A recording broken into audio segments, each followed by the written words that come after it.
Welcome ओ, समीर भैया, कैसे हैं आप?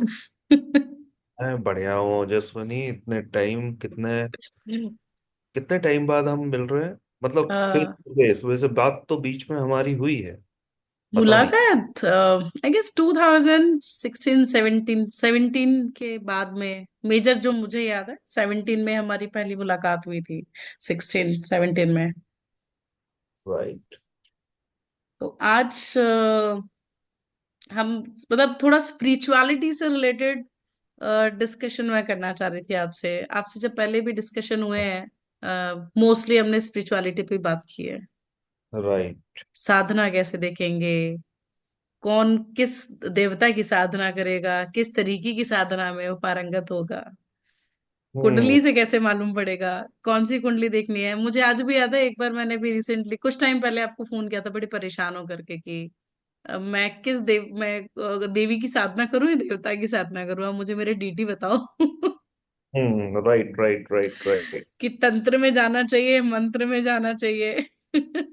हाँ। और नहीं, आजकल वैसे तो मैं सही बताऊं, यूट्यूब बहुत ज्यादा देखता नहीं हूँ, और खास हम्म। तौर पे हम्म। इस तरह के पॉडकास्ट जिसमें तंत्र मंत्र और अघोरी और पता नहीं क्या क्या दिखाने लगते हैं। हम्म। क्योंकि उनमें है ना, लोग बगैर जाने सोचे समझे मंत्रों को इस तरह से बता देते हैं, और सामने देखने वाला व्यूअर भी वो करने लगता है। उसको ये नहीं मालूम कि ये मंत्र मुझे सूट करेगा या नहीं करेगा। मुझे अग्नि तत्व का मंत्र चाहिए या वायु तत्व का चाहिए या जल तत्व का चाहिए, देवी का चाहिए, देवता का चाहिए, सौम्य देव का चाहिए, या काली कुल में चाहिए, श्री कुल हम्म। में चाहिए। और वो लोग सोचे समझे बगैर करने लगते हैं, फिर बाद में वही गाली देते हैं, ये तो कुछ होता नहीं है। तो इसलिए मैं मंत्र और साधना तो बहुत बहुत, इसलिए मैं रेमेडीज भी नहीं देता। बहुत हम्म। रेमेडीज देता हूँ कि भाई ये आपको भोगना है, ये थोड़ा सा पेशेंस रख लो। बहुत ज्यादा होता है तो अपने घर में थोड़ा पूजा पाठ कर लो। बहुत रेयर केस में ही जाके, और वो भी 80 मैं। टू 90% तो शायद रेमेडीज काम नहीं करती हैं। 10 to 20% ही केसेस के अंदर रेमेडीज वर्क हाँ। कर पाती हैं। नहीं, मैंने देखो रेमेडीज का, तो मैं उसको रेमेडीज नाम नहीं दूंगा। रेमेडीज से ज्यादा मैं साधना का दूंगा। मेरे पास एक एक नहीं, काफी एग्जाम्पल्स हैं। हम्म। लाइव एग्जाम्पल है, उसकी कुंडली मैं तुम्हें भेजूंगा। हम्म। और उस लड़के की अ, कुंडली में गवर्नमेंट जॉब का योग बहुत कम है। बहुत कम है, मतलब वो कटने वाला है। योग है लेकिन वो फलित होता दिख नहीं रहा कहीं पे भी। उस लड़के से मैंने 1.5 साल, हाँ 1.5 पौने 2 साल मैंने साधना करवाई।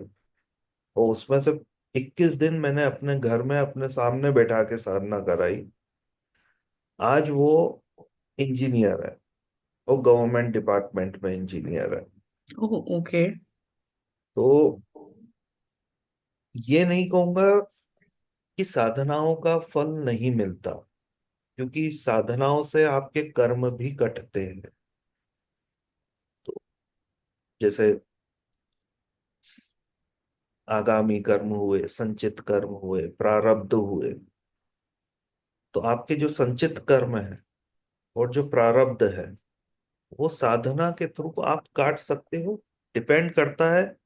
अब उसमें आ जाएगा अध्यात्म। अध्यात्म मतलब अपने आप में आपने किस तरह से भगवान को देखा, या किसी भी देव देवी को देखा, और उनके प्रति आप कितने समर्पित हुए।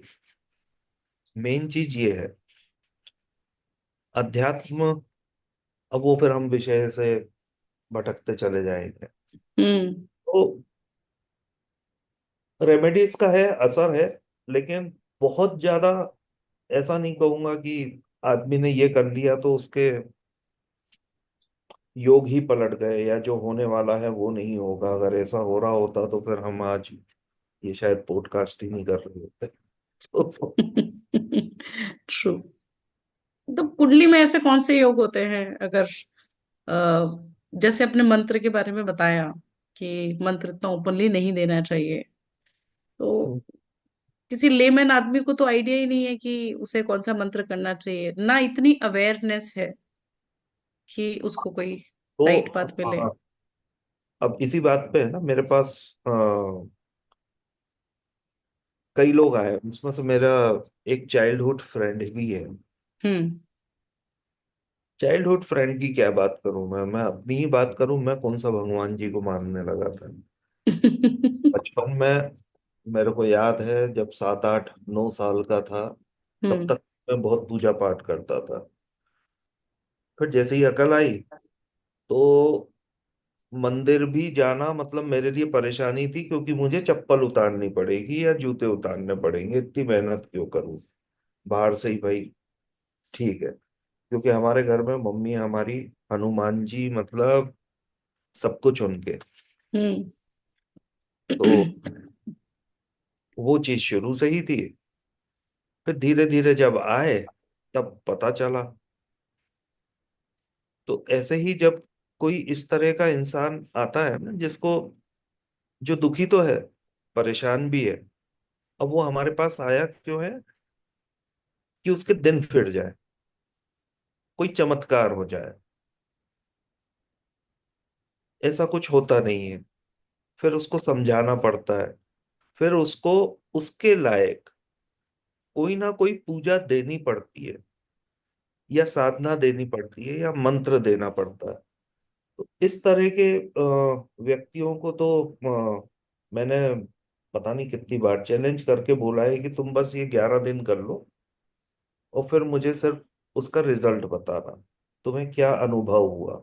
और ये गारंटी है, अगर आप ठीक से करते हैं और जो नियम यम है उनका पालन करते हैं, गारंटेड आपको अनुभव हो जाएगा। रिजल्ट मिले ना मिले, वो बात अलग है। रिजल्ट के लिए आगे बढ़ने की चीज हो जाती है, लेकिन एक विश्वास बढ़ाने की चीज, एक विश्वास कायम करने की चीज, वो 8 से 11वें दिन में हो ही जाएगी। और इस बात की भी गारंटी है कि अगर आप कोई 11 दिन की साधना दे रहे हैं, कोई सी भी हो, मतलब आप मात्र एक रामायण ही ले लें या राम राम का जप कर लें, 7 से 9वें दिन आपके ऊपर परेशानी आनी ही आनी है। ओके। और ये गारंटेड है। तो ये किसी भी साधना के अंदर होता है या? साधना में होता है। हम्म। साधना में होता है। कलयुग है, भगवान जी आराम कर रहे हैं, क्यों डिस्टर्ब कर रहे हैं? वो तो कहेंगे भाई तू कलयुग को निपटा दे बस, 2 4 6 मिनट मेरा नाम ले ले, हाँ। मुझे परेशान मत कर। अब जब बहुत ज्यादा परेशान करेंगे तो फिर तो उनकी वो स्वयं नहीं आते आपको परेशान करने, लेकिन अपने दूतों को भेजते हैं, नेगेटिव एनर्जीज भेजते हैं, कोई ना कोई परेशानी करते हैं। तो अगर आपका नियम है कि आपको 5 बजे मंदिर पहुंचना ही पहुंचना है, तो उस दिन कुछ ना कुछ ऐसा हो जाएगा। अड़चने आएंगी बीच में। 5 बजे आप जा ही नहीं पाएंगे मंदिर। तो उन सबको क्रॉस ओवर करना पड़ता है, एक तरह का ले ओवर देना पड़ता है कि हाँ जो भी परेशानी है, मैं मंदिर जाऊंगा, मंदिर से वापस आ जाऊंगा, या मैं साधना में बैठूंगा, या मैं पाठ करने बैठूंगा, या मैं जाप करने बैठूंगा। जो भी उसको दिया गया है वो मैं करूंगा, उसके बाद ही करूंगा, होगा। एंड बिलीव यू मी, अगर वो ये चीज कर लेता है, तो जो परेशानी उसे रोक रही थी, वो परेशानी अपने आप ही खत्म हो जाती है। और ये लाइव है, मतलब ये तो मैं तुम्हें अगर कोई मंत्र दूंगा तो तुम करके देख लेना। नहीं, तो रेमेडीज का ये जैसे साहब, मैंने भी जब हनुमान जी की संकल्प लिया था 40 का। संकल्प लेना बहुत जरूरी है। हाँ, किसी भी साधना संकल्प के को बगैर, बिना हाँ, संकल्प, हाँ बिना संकल्प संकल्प के नहीं स्टार्ट होता। तो कुछ भी नहीं होता। 41 डेज का लिया था उस टाइम पीरियड पे, और बहुत सारी चीजें फील होती हैं, बहुत कुछ आता है सामने। हाँ हाँ हाँ। मतलब तो सोते टाइम, और जागते टाइम। आपको अपनी खुद की एनर्जी है ना, चेंज होती हुई नजर आ हाँ जाए। बिल्कुल। और इसी में लोग बोलते हैं ना, सिद्धि मिल गई, सिद्धि मिल गई, सिद्धि मिल गई। तो तंत्र सिद्धि अलग होती है, अघोर सिद्धि अलग होती है, कापालिक अलग होती है, कोलांतिक अलग होती है। कोलांतक जो कोल अ, कुल है, उसकी अलग होती है। तो इन सारे रास्तों से मैं निकला हूं, लेकिन जो अध्यात्म की सिद्धि है, उससे ज्यादा संतुष्टि आपको कभी किसी चीज में मिल ही नहीं सकती। तो उसी में जैसे तुम बता रही हो कि हनुमान जी का तुमने चालीसा का पाठ किया, 41 डेज किया, जो भी संकल्प या निष्काम किया या सकाम किया, वो तुम्हारी इच्छा है। लेकिन अगर उसी को आप निष्काम करोगे तो उसका रिजल्ट बहुत अलग होगा। उसी को आप सकाम करोगे तो आपका काम हुआ और वो पार्ट जीरो हो गया। हम्म। राइट। तो भाई, जिस कारण से आप पाठ कर रहे थे, हाँ, वो डिजायर फुलफिल हो गई ना। वो डिजायर फुलफिल हो गई और वहीं पे अकाउंट क्लोज। बैलेंस खत्म। अब आप ये सोचो कि अरे मैंने तो 41 दिन हनुमान चालीसा की थी, हम्म। वो आपके साथ हमेशा चलती रहे, वो चीज नहीं होगी। तो ऐसा बहुत लोग सोचते हैं। और आज का समय भी इस तरह का है, आज का युग भी ऐसा है कि 100 में से 99 या 95 लोग तो काम के लिए ही पूजा करते हैं। तो डिजायर के लिए। हम्म। हाँ, काम से मतलब जो भी उनकी इच्छा है, तो उसी के लिए पूजा पाठ होती है। खुद की शांति और खुद को जानने के लिए तो हैं, आज भी हैं, योगी हैं, काफी हैं। वृंदावन में, बद्रीनाथ से आगे, गोमुख से आगे, नंदनवन में आज भी हैं, काफी हैं। तो वो विकर्म में, उनका काम ही, मतलब वो विकर्म की श्रेणी में आ जाते हैं। कार्य कर रहे हैं, कार्य की मतलब फल की इच्छा नहीं है उनमें। तो अब जैसे कुंडली की हम बात करते हैं। कुंडली में आप बात करो तो आप ये मान के चलो कि हर कुंडली जो आप देख रहे हो वो अध्यात्म से भरी हुई है। हर कुंडली, मतलब बुरे से बुरे इंसान की भी कुंडली देख लो, जो हम बोलते हैं ना कि अरे यार ये तो बहुत ही, जैसे कई बार होता है, मेरे साथ होता है, मैं मतलब ये मेरा वो है कि अगर मैं किसी दिन बहुत ही नेगेटिव वाली कुंडली देख लेता हूं, तो उसके बाद फिर मैं नहीं देखता, वहीं पे फुल मन स्टॉप। नहीं करता उसके बाद खोलने का उसके कुछ, बाद हाँ। फुल स्टॉप कि यार बहुत ज्यादा नेगेटिव एनर्जीज आ गई, अब मैं अच्छी चीज तो पता नहीं क्या दिखेगी, नहीं दिखेगी क्या है। हम्म। तो उसमें भी अध्यात्म है। आप 12 राशि हैं, आपके सारे प्लेनेट्स हैं। आप किसी एक प्लेनेट की कोई भी स्टोरी उठा लो और उसमें ये बता दो कि इसमें ना अध्यात्म है, ना भक्ति है, ना कुछ है। आज हम अब जैसे अभी एक मेरे को महाशय मिले थे, वो शुक्र को लेके बहुत ही ऑब्सेसिव थे कि यार शुक्र, मेरा बहुत शुक्र बहुत अच्छा है, ये है वो है वो है, ऐसा है ऐसा है। अब अगर वही शुक्र, आपको मालूम है, अगर दूसरे घर में बैठ गया और गुरु आपके 9वें घर में बैठ गया, उस व्यक्ति को वाक सिद्धि मिलनी पक्की बात है।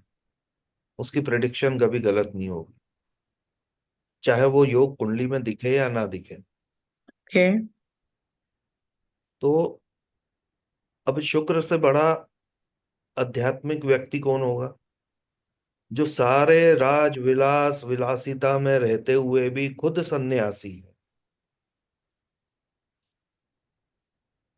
आज हम उसी शुक्र से सारी लग्जरीज देखते हैं। वो देता है, वो एक गुण है उसका। लेकिन एक गुण ये भी है, स्पाइसेस में जाके एग्जॉल्ट होता है। पैसेस में जाके फॉल्ट होता है। भाई उनकी लड़की का विवाह हुआ है, गुरु तो संबंधी है उनके। हाँ। अच्छा, ये जो स्टोरी थी इनकी, तो, कच्छ की स्टोरी थी, राइट? कच्छ हाँ से। तो हाँ मैंने जहां तक स्टोरी पढ़ी कि कर्ज दिया, कच्छ ने शादी नहीं की देवयानी ने। हाँ। वो वही चीज हो गई जो क्या बोलना चाहिए, अट्रैक्शन जो होता है, हाँ। आकर्षण जो होता है। प्यार हुआ लेकिन मुकाम तक न पहुंचा। बस। तो इसी तरह का है। और बृहस्पति और शुक्र की लड़ाई भी इसीलिए हुई थी। शुक्र बनना चाहते थे देवताओं के गुरु, बन गए राक्षसों के गुरु। तो लेकिन हाँ, अ, शुक्र गुरु आपको देता है, नो डाउट स्पिरिचुअलिटी देता है। और गुरु की दृष्टि अगर केतु पे हो तो वो तो फिर बहुत ही, और पांचवी दृष्टि हो पांचवी दृष्टि हो। तो बहुत ज्यादा स्पिरिचुअल बना देता है। हाउस डिपेंड करता है। तो वो है। अब वही जो बुध है वो नादान भी है, बच्चा भी है। उसको हम बोल देते हैं मैच्योर है। दो दो तरह की बातें करता है, कभी कुछ तो कभी कुछ। डिसीजन लेता नहीं है, लेता है तो लेट लेता है जब चीजें हाथ से निकल जाती हैं। तो वही बुध आपको विष्णु जी की कृपा भी बहुत दिला देता है। हाँ। वही बुध आपको वाक सिद्धि भी दिलाता है। अच्छा, बुद्ध से भी वाक सिद्धि मिलती है। बुध से भी वाक सिद्धि मिलती है। एक डिक्टम ये भी है कि दूसरे घर के स्वामी को राहु देख ले या राहु साथ बैठ जाए। राहु का मैंने आपको बताया ना। अब राहु के पीरियड में अगर व्यक्ति का झुकाव अ- मतलब स्पिरिचुअलिटी के किसी भी फॉर्म में, देखो एक आध्यात्मिक तो बहुत ही अलग चीज हो गई। भक्ति मार्ग या तंत्र मार्ग या अघोर या कोल मार्ग या जो भी जिस तरह का भी है, मतलब रौद्र से रौद्र और सौम्य से सौम्य, अगर वो राहु के पीरियड में चले गया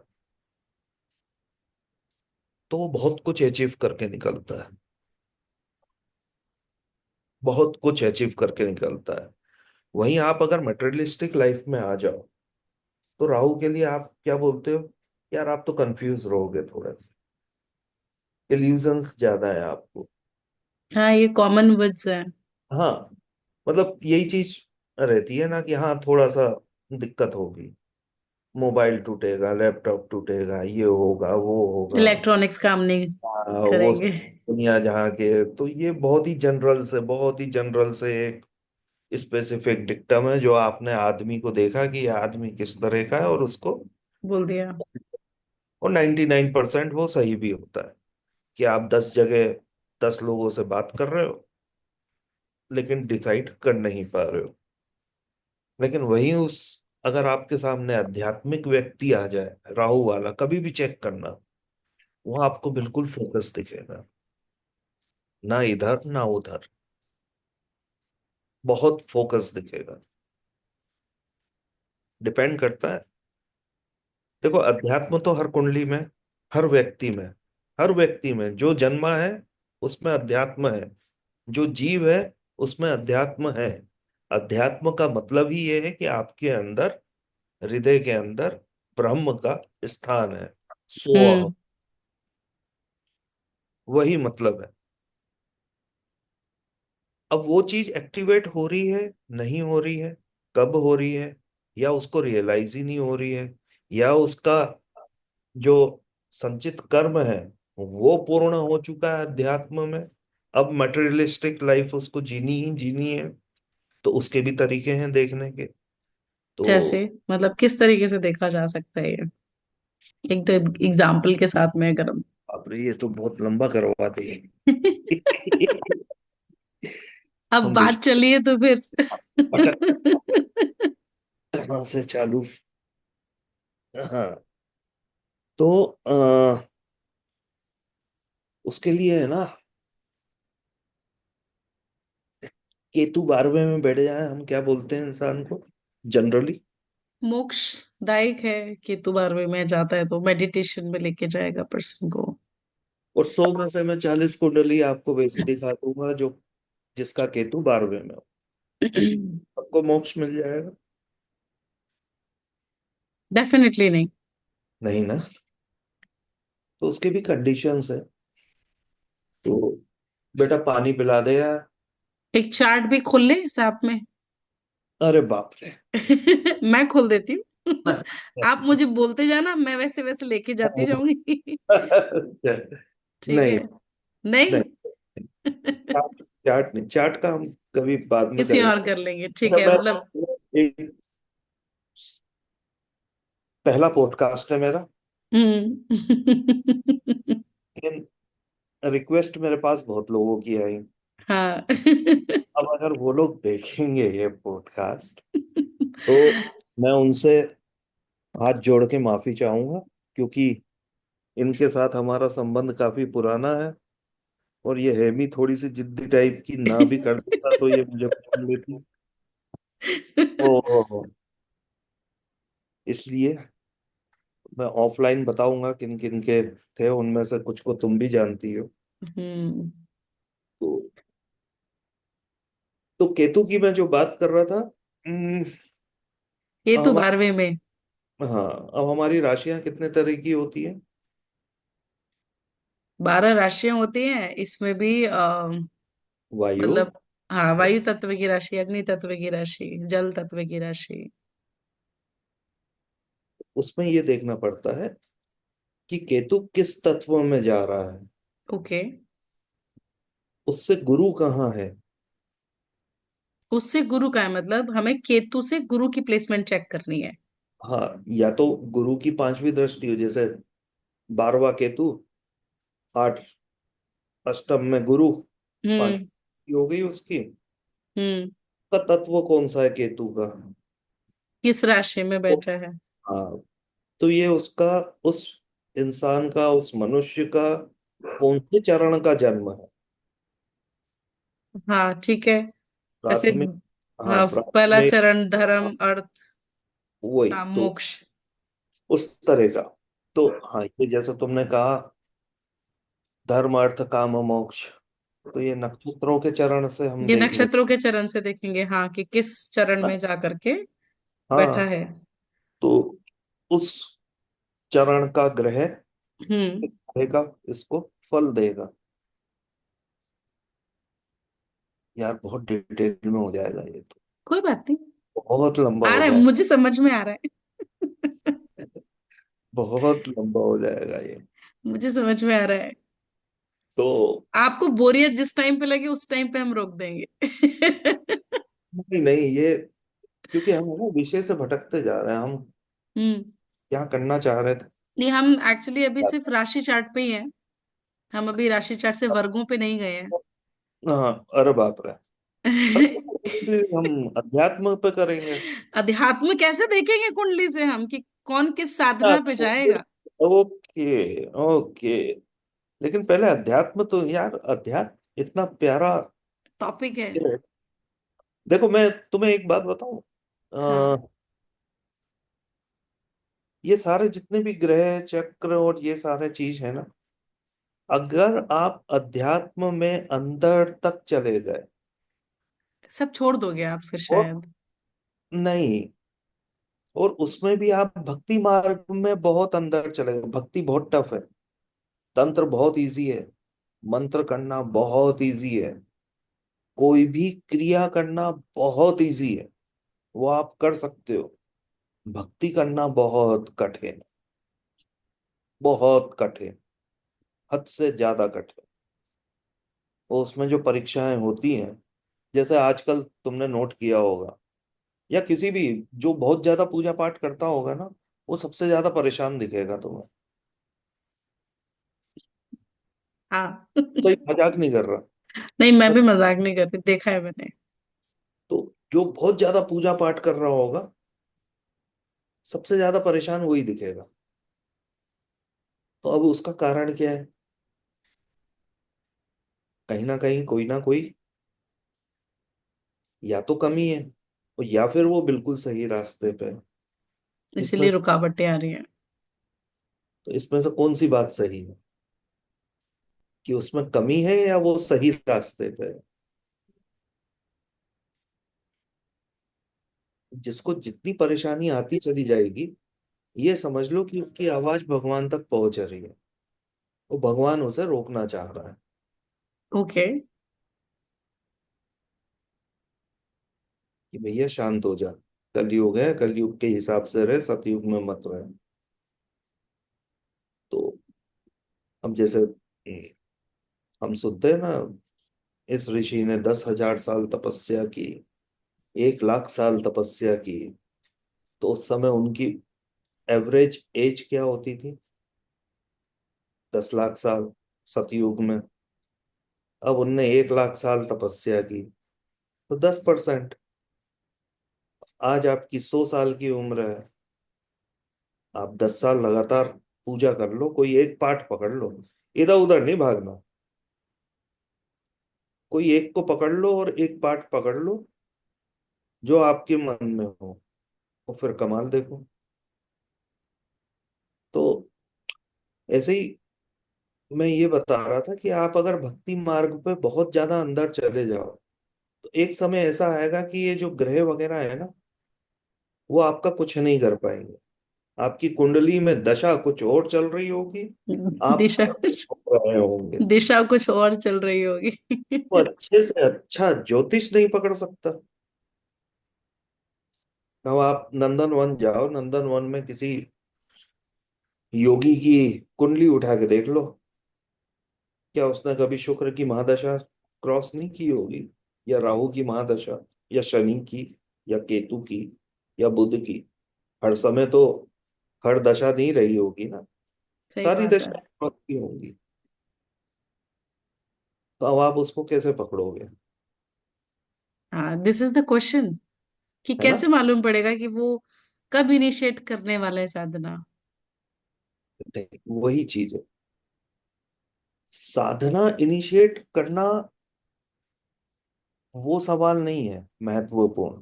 हम्म। महत्वपूर्ण ये है कि उसकी आध्यात्मिकता किसी भी रूप में, किसी भी रूप में वो कब एक्टिव हो रही है, और उसके योग हैं भी या नहीं है। जैसे कई लोग एथिस्ट हैं, कितने लोग हैं। मेरे ही एक फ्रेंड है, बहुत है, मर्चेंट मैं भी नेवी, जानती हूँ बहुत लोगों को, हाँ। मर्चेंट नेवी में एथिस्ट है। तो वो एथिस्ट है, मतलब कहते हैं ना, नास्तिकता में भी आस्तिकता छुपी हुई है। तो उसकी आस्तिकता कहीं और है, किसी और चीज में, शायद पैसा बनाने में, या अपने घर परिवार में, या किसी और चीज हाँ, में। आसक्ति कहीं तो होगी। हाँ।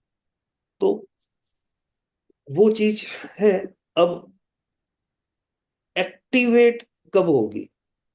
मेरी एक्टिवेट पता है कब हुई थी? छठे घर के राहु से। छठे घर की राहु पे। ओके। छठे घर के राहु पे लोग लड़ाई दंगे भी बहुत करते हैं। अरे, आ, कई लोग है ना, अब मैं अपनी कुंडली तो नहीं, वैसे मैं बताता हूँ। कई लोग पकड़ नहीं पाते हैं, और मैंने तो बल्कि 90% लोगों को देखा है, किसी के भी छठे घर में चंद्र राहु देखा नहीं, और वो भी अगर वृश्चिक राशि का हो, तो उसकी तो जिंदगी बर्बाद कर देते हैं। हाँ, उल्टा बोल बोल के ऐसा होगा वैसा होगा। अब उसमें ना वो चंद्र की कला देखते हैं, ना उसकी डिग्री देखते हैं, कुछ भी नहीं देखते। बस आपकी तो जीवन खत्म ही हो गया। और एक नाम तो नहीं लूंगा, लेकिन उन महाशय ने तो, उनका तो टीवी पे भी आता था बहुत ज्यादा। उन्होंने तो वो लाल लाल किताब, लाल, हाँ लाल किताब, लाल किताब के ऐसे ऐसे उपाय बताए हैं, ऐसे ऐसे उपाय बताए हैं कि लोगों का तो कल्याण ही हो गया, बस समझ लो। इतने परेशान हुए हैं, उनका नाम नहीं लूंगा, नाम वैसे याद भी नहीं आ रहा मुझे, शक्ल याद है, लेकिन वो लाल किताब के अपने आप को काफी तो माहिर। लाल किताब और जैसे हम वैदिक एस्ट्रोलॉजी है, ये एक दो बहुत डिफरेंट मोडालिटीज हैं। तो लाल किताब में देखो, मैं बताऊं तुम्हें, जो मेरा एक्सपीरियंस रहा है, हम्म। लाल किताब में उसको आप रेमेडीज नहीं बोलोगे, उसको आप टोटका बोल दो। ओके। और हर टोटके का एक नेगेटिव असर होता है। मतलब लाल किताब ये है, वो एलोपैथी है ज्योतिष में। हम्म। और एलोपैथिक मेडिसिन का नेगेटिव इफेक्ट तो होता ही होता है, चाहे आप क्रोसिन खा लो, चाहे आप कोई मेडिसिन खा लो। बट क्या तो वो परमानेंट उपाय है? नहीं है, बिल्कुल नहीं है। वो परमानेंट उपाय तो किसी भी चीज में नहीं है, वैदिक में नहीं है। ओके। तो परमानेंट उपाय तो, जो आपको, जो आपके भाग्य में कर्म है, हम्म। वो आपको काटने ही काटने हैं। जो आप स्वयं कर सकते हो, जो भाई इंसान का अगर आपको जीवन मिला है, इंसान की अगर आपको योनि मनुष्यता की मिली है, हम्म। तो आपको, आप, साथ आपका दिमाग भी दिया गया है। उस दिमाग से आपको ये भी सोचना है कि मुझे ये करना है या नहीं करना है। ये हम्म। तो चित्रगुप्त जी खेल जाते हैं कि बेटा ये स्वर्ग है, ये नर्क है। हाँ। उनको ये थोड़ी ना बोल पाएंगे कि भाई ये तो मेरी कुंडली थी, मैं क्या करूं, मैं तो आया, मैंने तो ही ना किया। हाँ। तो ये चीजें हैं। तो कहने का मतलब ये है कि हर कुंडली में अध्यात्म है। हम्म। और अध्यात्म का हर कुंडली में अपना अपना एक स्टेज है। उसमें आप नास्तिक को भी देख सकते हैं, और एक आस्तिक को भी देख सकते हैं। हर कुंडली में लग्न बहुत जरूरी है। लग्न। लग्न के बगैर तो कोई भी चीज आप देख ही नहीं सकते। ट्रू। लग्न है तो, लग्न हर चीज देता है आपको, हर चीज दे सकता है। लग्न की दशा, लग्नेश की दशा आपको हर चीज दे सकती है, अच्छा भी चाहे बुरा। लग्नेश कैसी भी स्थिति में बैठा हुआ है, हाँ, देने की स्थिति में है, नहीं हाँ, देने की स्थिति में है, किसी नहीं भी लग्न भाव तो, में बैठा है। हाँ वो तो देगा। आप उठा के देख लो उसमें, आप षडबल में देख लो कि कोई बल नहीं है। आप दृष्टि के तौर पे देख लो कि बिल्कुल पूरी तरह से पीड़ित है, हम्म। हाथ से फंसा हुआ है, हम्म। कर नहीं पा रहा है। और उस व्यक्ति के लग्नेश की दशा देख लो आप। कोई भी महादशा 7 साल से कम तो है ही नहीं। हम्म। तो वो 7 साल क्या करेगा, मतलब क्या करता रहेगा। हाँ, रिजल्ट तो आएगा। That's true. चाहे कैसे भी उसमें। हाँ वो चाहे, हाँ अब ये कहने की अलग बात है कि वो अच्छा भी हो सकता है, बुरा भी हो सकता है, या कई केस में मॉडरेट भी हो सकता है। अब आप जैसे भी बता रहे थे हाँ तो अध्यात्म बहुत एक्टिवेशन ज्यादा, के हाँ तो बारे लक में। बहुत ज्यादा जरूरी है। हम्म। फिफ्थ हाउस है ही, चंद्र की स्थिति बहुत जरूरी है। एक अगर तो आप, एग्जाम्पल चंद्र की स्थिति पे। आ, चंद्र मन का कारक है। हाँ। अगर चंद्र आपका मजबूत नहीं है और वो भटकाव की स्थिति में है, तो आप अध्यात्म की राह पे बढ़ोगे कैसे? और वो हम राशि से देखेंगे, प्लेसमेंट से देखेंगे, क्या क्या और पैरामीटर्स राशि हमें उसमें देखना है? देखेंगे और उसका पहले। बल देखेंगे, शुक्ल पक्ष का है कृष्ण पक्ष का है ये भी देखेंगे। हम्म। पक्ष का है तो वो अष्टमी के बाद का है, या शुक्ल पक्ष का है तो वो अष्टमी के बाद का तो नहीं है। अष्टमी के बाद चंद्र का बल धीरे धीरे क्षीण होने लगता है, हम्म। अमावस्या की तरफ बढ़ता है वो। कृष्ण पक्ष में अष्टमी के बाद चंद्र का बल बढ़ने लगता है।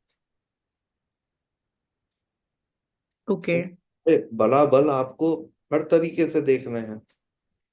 ऐसा ना हो कि हमने सिर्फ चंद्र देखा कि ये तो खत्म है, आठवें घर में है या वृश्चिक राशि में है, सूर्य के साथ बैठा हुआ है या राहु के साथ बैठा हुआ है, तो ये तो आदमी का धर्म है।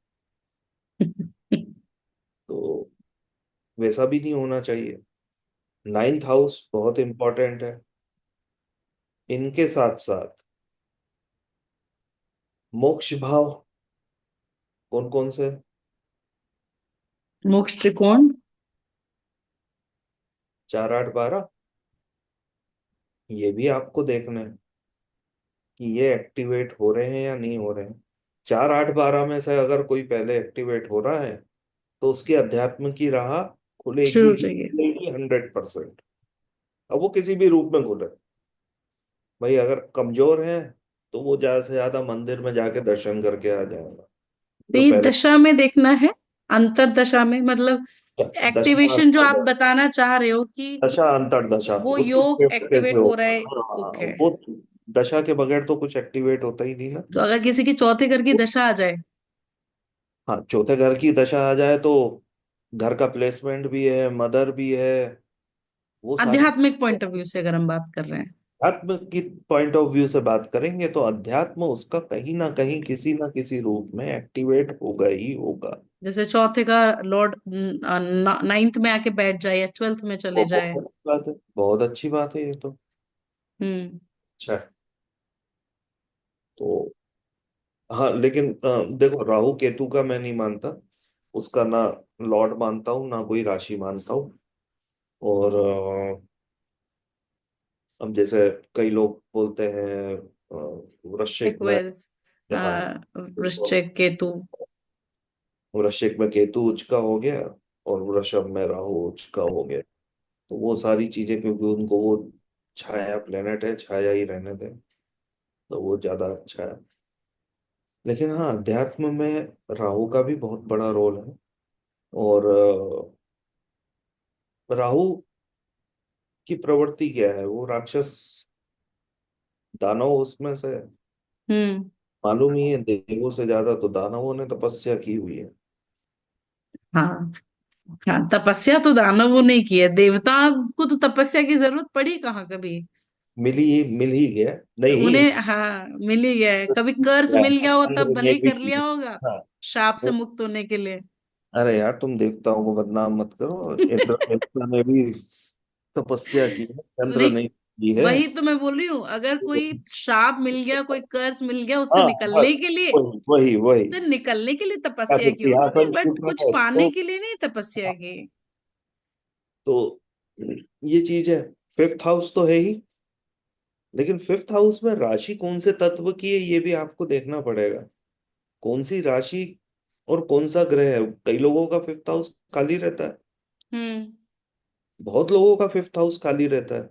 तो कौन सी तत्व की राशि ज्यादा आपको अब अध्यात्म की तरफ लेके जाती है? अब आप, नहीं, सबसे पहले तो अगर वो राशि ही खाली है, तो अब हम्म। आप उसको कैसे प्रिडिक्ट करेंगे? वो ब्लैंक चार्ट के रूल से तो राशि देखेंगे, प्लैनेट उसका लॉर्ड बेसिकली। कहाँ बैठा हुआ है। हाँ नहीं, ब्लैंक चार्ट से देखेंगे तो फिर हम ये देखेंगे कि उस पर्टिकुलर हाउस के अंदर राशि कौन सी है। तो वो प्लैनेट की एनर्जी लेके बैठेगा, राशि के अंदर तो प्लैनेट की एनर्जी आएगी ना उस एरिया के अंदर। बिल्कुल। तब आप, अब जैसे अग्नि तत्व की राशि है, तुम्हारे पास तो काफी चार्ट्स होंगे, चार्ट्स मेरे पास हाँ। भी। एक चार्ट खुला भी हुआ है। अच्छा। हाँ, मैं बस आप सेशन से पहले एक चार्ट आया, तो चार्ट ओह, देके बस थोड़ा सा दिमाग बनना आ गया, तो फिर मैंने कहा मैं पहले सेशन कर लेती हूँ, बाद में देखेंगे। इतना अच्छा चार्ट है। हाँ, अच्छा ही चार्ट है, अब यही समझ लीजिए आप। मैं दिखाती हूँ आपको। ये है चार्ट। या हमें बात करते हुए 1 घंटा हो गया और हमने कभी कोई बात ही नहीं की। हाँ, देखा, पता नहीं मेरे पड़ता ऐसे। तो नहीं है क्या? हाँ ओह। हाँ, ये चार्ट है। अच्छा, वर्ग भी चार्ट बता दो। जैसे D12 हो गया, D9 हो गया, D24, और कौन सा डिविजनल चार्ट चार्ट जाएगा किसके लिए? अध्यात्म के लिए? 27। D27। ओके। अब इस पर्सन की बड़े भाई की मृत्यु हुई, हाँ। पिताजी की मृत्यु हुई, पिताजी का तो सुख है ही नहीं। एक बहन अडॉप्ट हुई, और उसको भी उसकी भी मृत्यु हो गई। उसकी कैंसर से हुई। हाँ, हम्म। कैंसर से मृत्यु हुई अडॉप्टेड सिस्टर की। एंड अभी माँ और बेटे दोनों अकेले। हम्म। शादी भी 3 महीने के बाद खत्म हो गई। उसकी दशा कौन सी चल रही है? मंगल अब शुरू हुआ है। मंगल में राहु चल रहा है अभी। मतलब चंद्र अभी खत्म हुआ? हाँ, चंद्र खत्म हो गया। मंगल में राहु आ रहा है, चंद्र खत्म हो गया। हाँ। हाँ।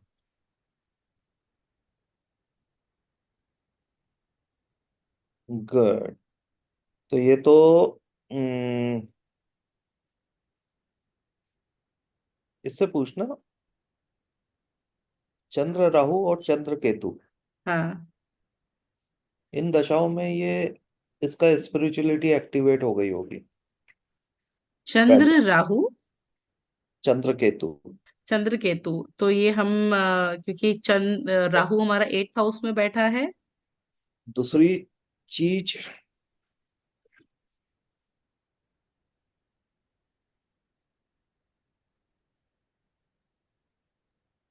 इसके चंद्र ने तो इसकी मम्मी का ऑपरेशन कराया होगा एक। मैंने ज्यादा कुछ पूछा नहीं, इतने के बाद में मैं शांत हो गई, मैंने कहा बाद में देखेंगे इसका चार्ट।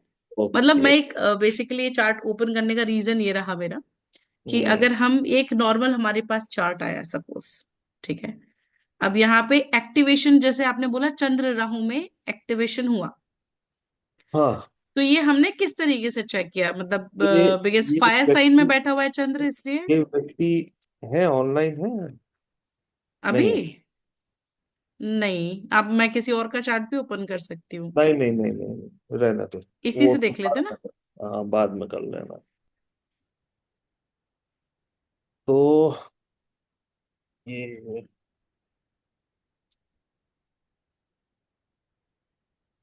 अभी मंगल चालू हुआ है। हाँ, तो ये जनवरी में शुरू हुआ ना। राहु, सॉरी, मंगल में राहु चला है अभी, जनवरी में, 1 जनवरी को।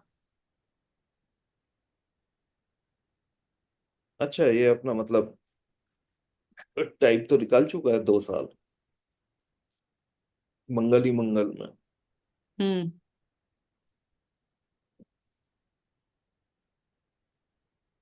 हाँ, ये नक्षत्र।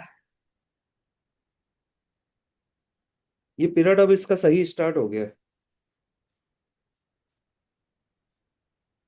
जॉब चेंज हो रही है उसकी अभी, हाँ, अब ये पीरियड इसका अच्छा स्टार्ट हो गया है। नेक्स्ट मंथ से, कब से राहु कब से स्टार्ट हुआ है इसका? जनवरी से। हाँ, तो जनवरी प्लस माइनस 15 दिन ले लो, फरवरी से इसका पीरियड अच्छा स्टार्ट हो गया है। इस हम्म। चेंजेस इसकी लाइफ में स्टार्ट हो गए हैं, पहली चीज। दूसरी चीज, इसका एक लाइफ टाइम इवेंट होने वाला है, कोई ना कोई टर्निंग पॉइंट आ रहा शादी कर लेगा, हो सकता है। है। शादी कर लेगा, हो सकता है। अच्छा। ओके। शनि किस में? 9 में, तो ये 27-28 साल का है। कितना कहाँ है? शनि 9 में, अच्छा। 13। वही। ठीक है। 34 खत्म होके शायद 35 शुरू होगा अभी। इस हम्म। फिर नहीं ठीक है, अब तो जितना इसने स्ट्रगल किया है ना चंद्र में, अब वो चीज क्लियर हो गई। बस मतलब किस्मत इसकी अच्छी है, चंद्र इसका शुक्ल पक्ष का है हम्म। और काफी अच्छा है, स्ट्रांग है, तो इसने ये सारी चीजें निकाल भी ली। शुक्ल पक्ष का मघा नक्षत्र के अंदर बैठा हुआ है।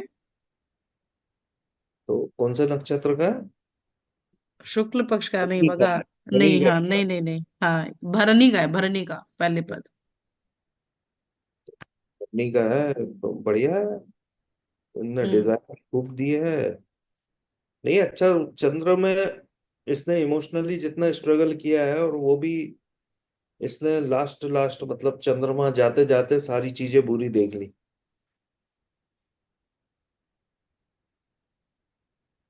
इसको लेकिन जैसे अभी कुछ टाइम पहले मैं जो जिनसे मैंने शुरुआत किया था सीखना एस्ट्रोलॉजी, उनसे मेरी बात हुई थी सर से। तो उन्होंने मुझे बोला कि ओजस्विनी, D9 हमेशा एक्टिवेटेड नहीं रहता। हाँ, डी नाइन हमेशा तो एक्टिवेट हाँ, D9 एक्टिवेट होता है जब शादी होती है, जब स्पिरिचुअलिटी में पर्सन इनिशिएट होता है, ट्रैवल करता है, तो मतलब ऑन द कॉन्टेक्स्ट ऑफ अध्यात्म या स्पिरिचुअलिटी को लेकर के, जैसे आपने कहा कि योग जब होगा वो तभी अध्यात्म में इनिशिएट करेगा उसकी ये कुंडली मैं में। बोल रहा हूँ ना, ये जो व्यक्ति है ये आध्यात्मिक व्यक्ति है। हाँ, ही इज। इसने इसने मतलब ये नास्तिक भी रहा है, ये भी मैं बता दूं। पहले बहुत नास्तिक रहा, फिर हाँ, जब इवेंट्स हुए रहा है। लाइफ में, देन ही हाँ, टर्न स्पिरिचुअल। तो वही बता रहा हूँ ना, ये कुंडली बता रही दिखा रही है इसकी। मतलब गुरु अगर लग्न में बैठा है तो ऐसा नहीं कि पैदा होते ही भगवान की शरण में चले गया, वो नहीं है। हम्म। नास्तिक भी बहुत रहा है और अच्छा खासा रहा है, ऐसा नहीं कि। और अब अध्यात्म की राह पे है। हाँ ये है कि अध्यात्म की राह में ये भटकेगा जरूर, थोड़ा तंत्र वंत्र की तरफ जाने की कोशिश करेगा,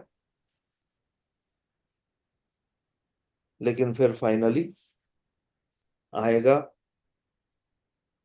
जो प्रॉपर जो एक अध्यात्म होता है उसकी तरफ, सौम्यता की तरफ। हम्म। तो हाँ नवमांश, देखो नवमांश, एक्टिवेशन की जैसे हम बात कर रहे तो थे अभी। नवमांश जैसे D9 चार्ट है आपका, हम्म। तो D9 को हम क्या बोलते हैं कि लग्न में आपका प्लेनेट बैठा हुआ है हम्म। और उसका ट्रू कलर आपको D9 में दिखेगा। बोलते हैं, कई लोग बोलते हैं। इवन मैंने तो केएन राव सर की भी बुक्स पढ़ी है, उसमें भी कहा गया है। केएन राव सर से तो मैंने भी 1 1.5 साल उनके साथ रहा हूँ क्या, तो उनकी बुक्स में भी है। लेकिन हाँ, जो वो तुम्हारे सर कह रहे हैं उसको मैं काफी हद तक सही मानता हूँ, क्योंकि जब D9 बेसिकली क्या है? का भाग्य स्थान का, और वाइट, नाइन्थ नाइन्थ हाउस का, सेवंथ हाउस का तो माइक्रोस्कोपिक, कोई लेना हाँ, देना ही नाइन्थ नहीं है डिवीजन उसको। है। Correct. So ninth seventh house division of. का, सेवंथ हाउस का तो उससे कुछ लेना देना ही नहीं है। हम्म। तो वो खाली और सिर्फ शादी के लिए देखना है या शादी के बाद एक्टिवेट होगा, ये कहना वो थोड़ा सा कंट्रोवर्शियल हो सकता है, इतनी आई नॉलेज थिंक नहीं है। जो मैंने समझा अभी, थोड़ा जैसे मैंने भी 1 2 3 किताबें पढ़ी नवमांश के ऊपर, व्हाट आई रियलाइज्ड कि वो है तो भाग्य का ही चार्ट। हाँ, भाग्य का पर चार्ट है। भाग्य आपका शादी में कैसा रहेगा, वो हम देख सकते हैं D9 हाँ से। वो देख सकते हैं, और उसमें आप D9 लग्न और D27 से प्रारब्ध और संचित कर्म, ये भी आप बहुत अच्छे से देख सकते हैं। ओके। क्योंकि भाग्य आपका बनता कैसे है, उसका बेसिक क्या है? कर्म, हाँ, जो हमने कर चुके हैं, पक बेस गया तो है वो, आपका, हाँ फ्रूट बेस आपको मिल तो, रहा है। हाँ बेस तो सिर्फ और सिर्फ संचित कर्म है, हम्म। और तो कुछ है नहीं। तो आपके जो कर्म रहे हैं और किस तरह के कर्म रहे हैं, वो आप D9 से क्यों नहीं देख सकते? लग्न का होना उसमें जरूरी है। लग्न मतलब लग्न लग्न चार्ट में वन का। हाँ, D1 का, D1 का। वर्गोत्तम हो जाए, जैसे मेरा वर्गोत्तम है। अरे, क्या वर्ग? तो लग्न। हाँ, हाँ, लग्न वर्ग। लग्न वर्गोत्तम है और गुरु वर्गोत्तम है। अरे वाह, तो तभी तो तुम ये कर रही हो। लग्न वर्गोत्तम होने की वजह से। नहीं, लगन में राहु भी बैठा है। लग्न वर्गोत्तम होने की वजह से आप अपने आप में इतनी मजबूत हैं। तो मैं तो, क्योंकि तुम्हें जानता हूं, हाँ। तो मुझे मालूम है जितनी परेशानियां आई हैं, उतनी ही परेशानियों में आप दूसरी महिलाओं महिलाओं को क्यों, पुरुषों को भी देख लो, उनका क्या रिएक्शन रहा है। हाँ, ये तो है, बहुत लोग बोलते हैं अब मतलब, और आप यहाँ पे बैठी हैं, पॉडकास्ट कर रही हैं आज, मुस्कुराते। अच्छे से। हाँ। तो अच्छा ही होगा। गुरु वर्गोत्तम है, गुरु वर्गोत्तम। हाँ ठीक है, अध्यात्म देता देता है। शारीरिक व्यवस्था भी थोड़ी सी बिगाड़ देता है वर्गोत्तम होने से। बिगड़ रही है। हाँ, ऐसा तो हो नहीं सकता ना कि। नहीं, बट अगर D1 के अंदर प्रॉमिस नहीं है, तो हम डिविजनल चार्ट्स पे जाएंगे।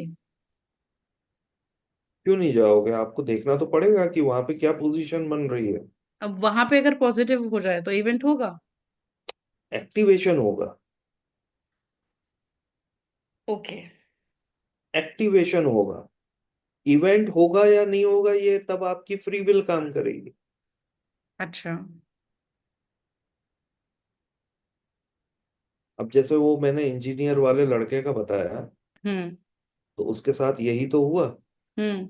मन में नहीं था प्रॉमिस, गवर्नमेंट जॉब का, D10 में था। तो वो बेसिकली एक्टिवेशन कराया, इवेंट। बन रहा था। हाँ।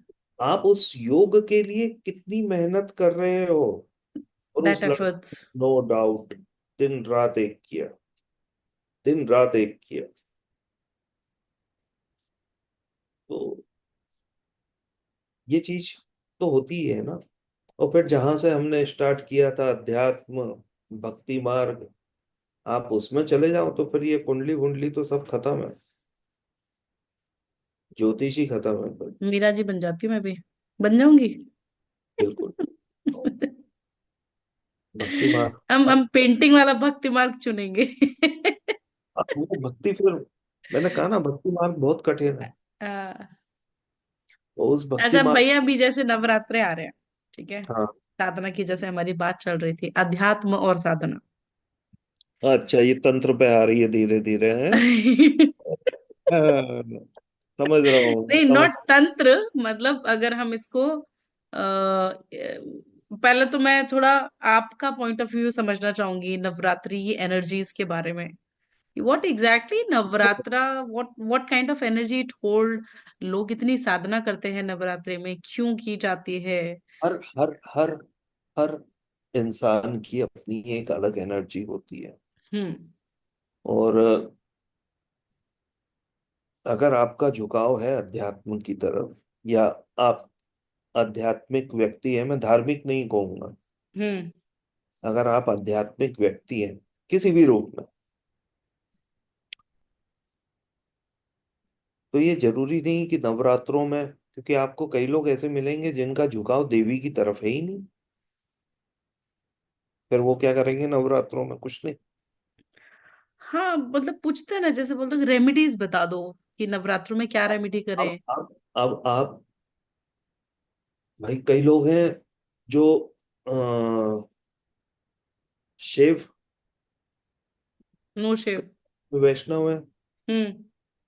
कई लोग हैं जो क्या कहते हैं, आपके काली कुल के हैं तो श्री कुल के हैं। हम्म। तो वैष्णव में भी कई ऐसे कट्टर वैष्णव हैं जो हम्म। जी की मानते तो हैं, लेकिन हम्म। उनकी पूजा पाठ या ये सब नहीं करते। तो हम्म। नवरात्रों में, तो नवरात्रों का देखो, बेसिक जो मेरे को समझ में आता है, अ, हम्म।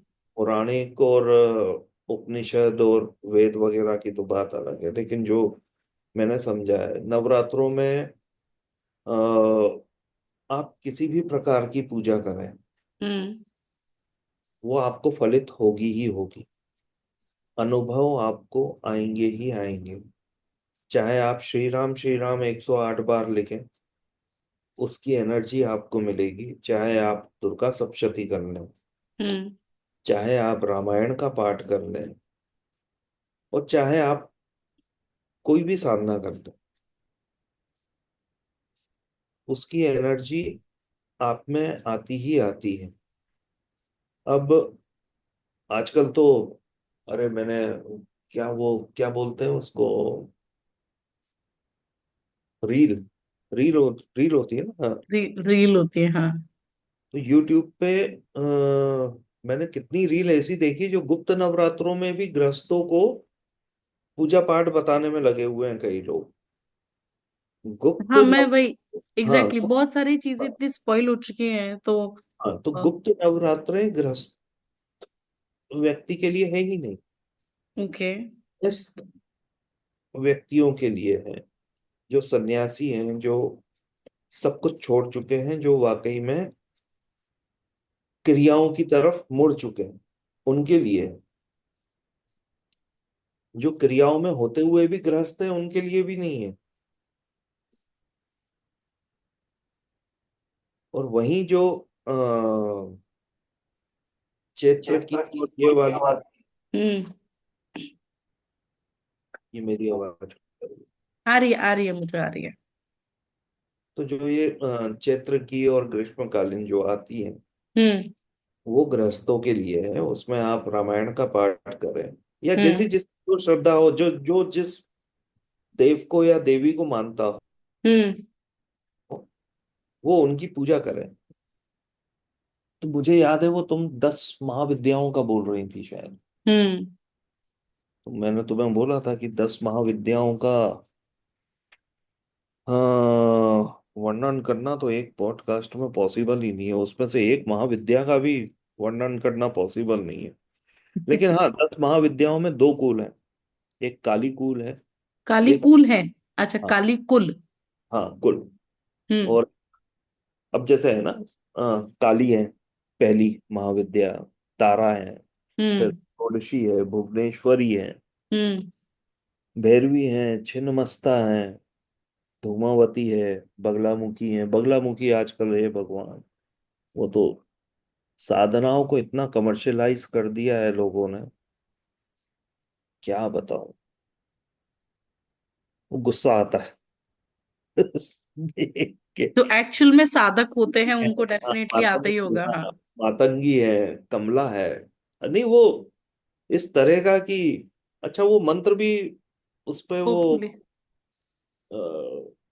डिस्प्ले कर देते हैं, मंत्र बता भी देते हैं, मंत्र बता देते हैं किसको करना है, क्यों करना है, किस लिए करना है, ये समझ भी नहीं आता है उनको। तो अब यही चीज है।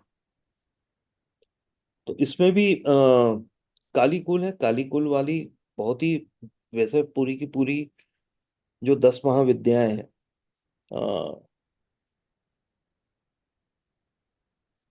उनका वाम मार्गी साधनाएं भी हैं, दक्षिण मार्गी साधनाएं भी हैं।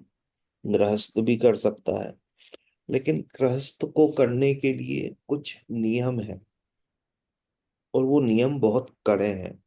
क्योंकि अगर वो महाविद्याएं हैं, तो अगर हम उसके आगे, विद्या के आगे महा लगा रहे हैं, तो कोई ना कोई कारण तो होगा।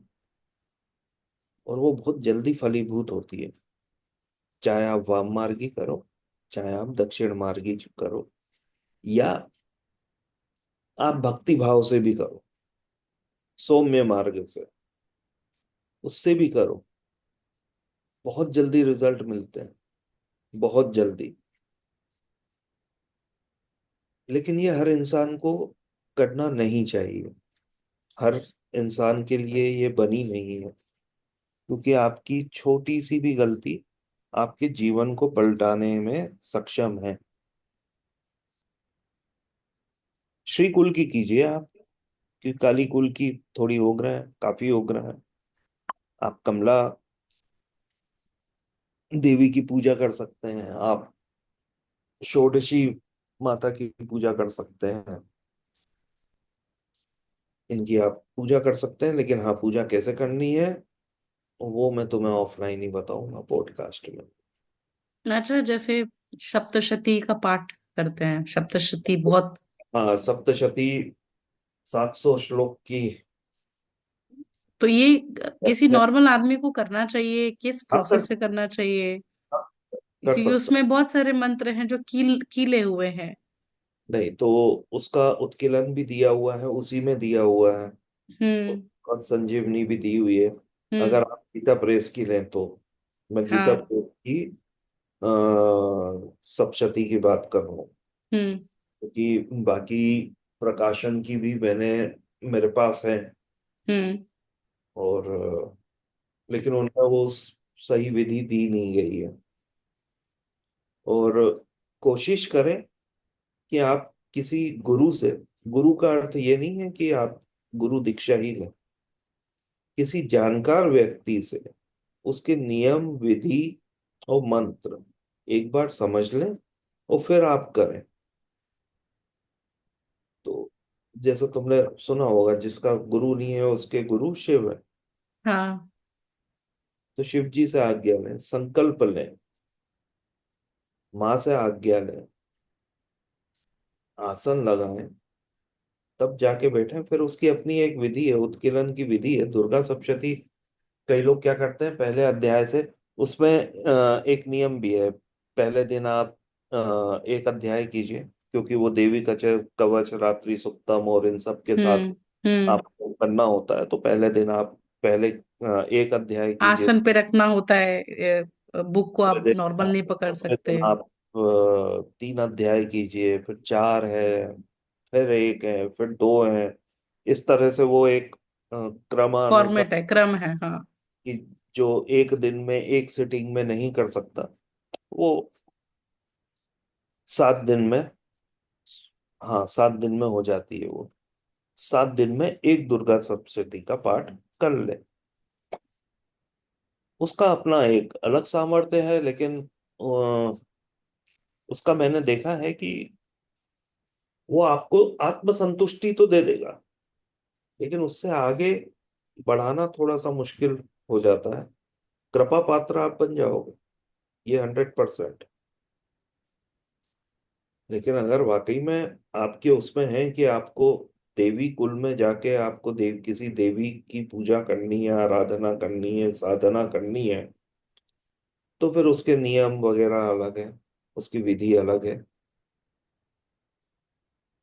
और भक्ति मार्ग तो बेस्ट है, ना कोई नियम, ना विधि, कुछ नहीं करना उसमें। तो बस माँ है तो माँ है, माँ को डांटो भी, माँ को मार ये ये मथुरा में बहुत होता दो। है। हाँ, वो जैसे वृंदावन है ना। हाँ, वृंदावन मथुरा में वही मम्मी एकदम हाँ डांट फटकार के मंदिर हाँ में खाने का भोग हाँ, लगाने भी बस जाएंगी तो फिर बस। वहां पे भी एकदम गालियां देती देती। हाँ खाना खा लेना, नहीं खाया तो ऐसा हो जाएगा, आप वैसा हो हाँ, जाएगा, और नाटक अगर में। अगर आप, क्या है यही तो विशेषता है भक्ति मार्ग की। अगर आप भगवान से कोई संबंध बना दे, कोई रिश्ता बना ले, और रिश्ते के अनुसार आप व्यवहार कर लें, तो भगवान जी तो सामने खड़े हो जाएंगे। वो हो सकता है वो हाथ जोड़ के ही खड़े हो जाए, भैया छोड़ मुझे, मत डांट, मत मार, मत गाली दे, क्या करूं ये बता। और है वृंदावन, आप चले जाओ। आप क्या कहते हैं, बद्रीनाथ चले जाओ आप। मैं नंदनवन बार बार बोल रहा हूँ, कभी नंदनवन गई हो? वृंदावन में? अरे वृंदावन में नहीं, नहीं। वृंदावन का तो वो वन है, लेकिन कौन सा वन? निधिवन, वृंदावन, हाँ, नहीं, वृंदावन तो पूरा देखा हुआ है। नंदनवन आप, मैं भी आपके मुंह से हम पहली तो हो बार ही सुन रही वहां हूँ। पे, मैं तो मथुरा से ही हूँ, हाँ, तो मैं तो जा ब्रजवासी। चुकी हूँ। हाँ, ब्रजवासी। हाँ, तो ये चीज है। लेकिन अब जैसे तीर्थों के भी दर्शन है ना, आजकल तो तीर्थ भी टूरिस्ट प्लेस बना रहे हैं धीरे धीरे। मैं शायद कामाख्या जाने का प्लान कर रही हूँ। हाँ, तो मैं अभी अभी अक- अभी मैंने 2 मिनट पहले क्या बोला था तुम्हें? अक्टूबर में ही, तो वहाँ बर्थडे से पहले। मन अभी वहाँ उस तरफ भटक रहा है। मेरे बहुत और टाइम से मन कामाख्या, था, हाँ बट अब पहुंचूंगी मैं। हाँ। हाँ कामाख्या बहुत अच्छी एनर्जी है। श्रद्धा से और भाव से जाओगी तो 100% तुम्हें उस परिक्षेत्र में घुसते ही अनुभव हो जाएगा। जैसे जैसे ऊपर चढ़ोगी, पहाड़ी पे है वो, नीलगिरी पहाड़ी बोलते हैं तो, पहाड़ी पे है और बहुत बढ़िया है। लेकिन सिर्फ वहाँ कामाख्या जाओ ना, तो सिर्फ कामाख्या मंदिर कितने दिन के लिए जा रही हो? अब देखते हैं, कुछ सोचा नहीं है कितने दिन के लिए जा रही हूँ। हम्म। बट मम्मी कह रही मैं साथ ही जाऊंगी, नहीं तो कोई कबूतर बना देगा तेरे को। वो नाम है गाँव का, म्याओ। हाँ, हाँ। गाँव, गाँव है। अब वहां पे वो साधना वगैरह और वो सब नहीं होती, हालांकि वहां का हर घर हाँ। अपने एक तांत्रिक है।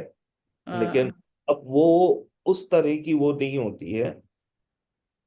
वहाँ म्यूजियम भी है, म्यूजियम जाना। अगर वहां जाओ तो अब पता नहीं कितने दिन के लिए जा रही हो वो, लेकिन 1 दिन या 2 दिन से नहीं चलेगा। एक हम्म। दिन में तो तुम पूरा कामाख्या ही कवर कर लो, बहुत बड़ी बात है। रात्रि विश्राम जरूर करना वहाँ। अब वो जब बुलावा, जैसे बुलावा हो रहा है उसी हिसाब अभी से सोच रही जाएंगे। हो? हम्म। अभी सोच रही हो? टिकट बुक करानी है, तारीख फाइनल करनी है, 14 की सोची है, 14 को निकलेंगे। कल ही है? अभी इसमें अक्टूबर है क्या, 14 15 की। अच्छा, अक्टूबर की, ओके। हाँ, कल तो हरिद्वार जाना है तो पापा आ के श्राद्ध जाओ, करने के लिए। तो आ जाओ। Okay okay okay okay. तो देखो, ये इसमें भी है ना, बहुत बड़ा रोल है, तुम्हें मालूम है? ये भी एक बहुत बड़ा दोष लग जाता है। हम्म। जैसे हम बोल देते हैं ना कि यार मैं तो फला फला मंदिर जा रहा हूँ, किसी कारणवश जा नहीं पाए, लेकिन मैं जा रहा हूँ, तो वो आपका एक संकल्प हो गया उस देव या देवी के प्रति, या हाँ उस वो। तीर्थ के प्रति। तो फिर आप जा नहीं पा रहे हो, तो वो एक अपने आप में दोष है। वो कहीं ना कहीं अभी आ, कहाँ के थे वो,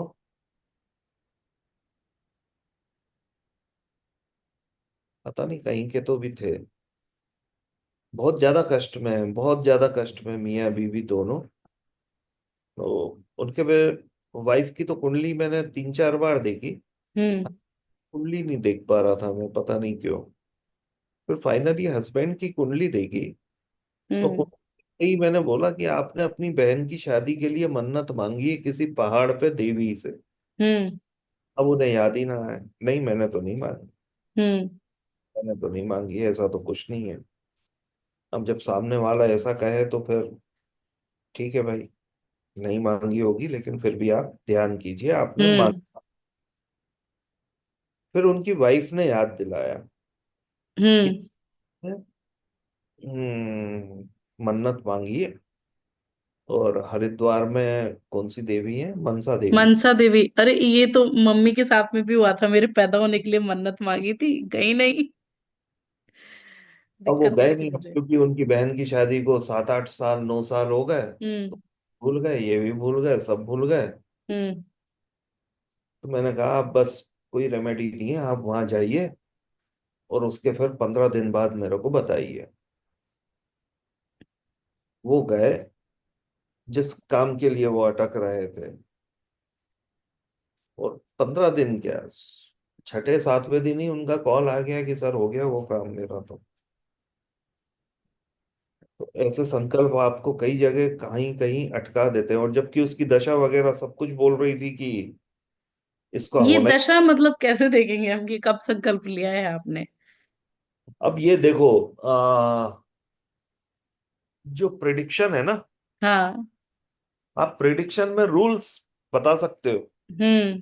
फला फला प्लेनेट उसका ये कैरेक्टर। हम्म। अब जब दशा आएगी तो तुम्हारी गुरु की दशा चालू होने वाली है, कितने, 16 साल। हम्म। अब 16 साल में गुरु क्या क्या करेगा, कैसे प्रिडिक्ट करोगी।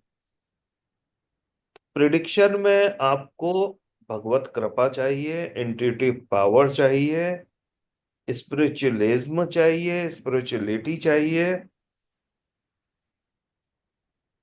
क्योंकि रूल्स तो वही है। हाँ।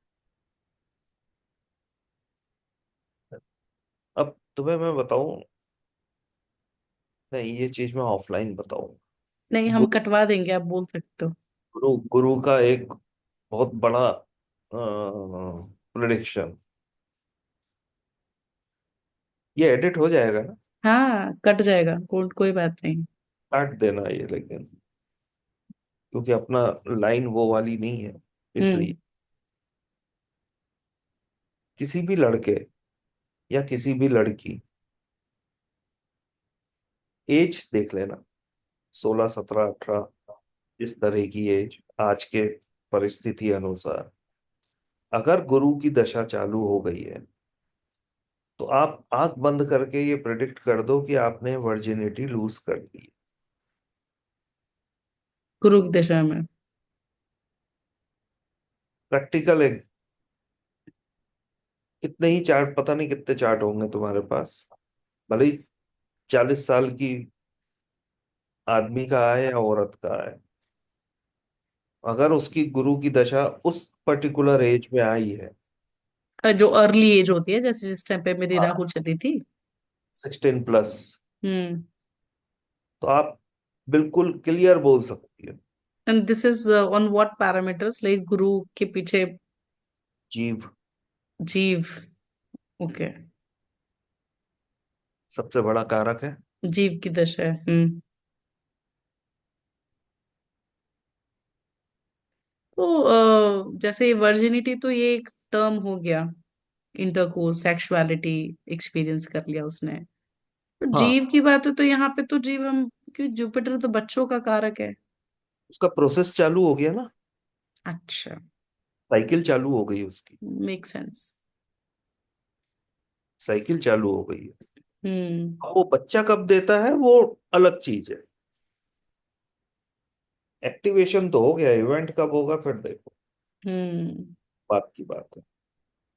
प्रोसेस उसका स्टार्ट हो गया। सो ही और अच्छा, शी। सूर्य को भी हम देखते हैं बच्चे के लिए। हाँ, सूर्य और गुरु दोनों को देखते हैं स्पिरिचुअलिटी के लिए, मंत्र के लिए। मैंने अभी बताया ना तुम्हें, मंत्र अगर सिर्फ मंत्र सिद्धि देखना है तो सब हाँ। क्या है, शुक्र को देखो। हाँ, ठीक है। सिर्फ शुक्र, मंत्र के लिए हम सिर्फ शुक्र को देखेंगे।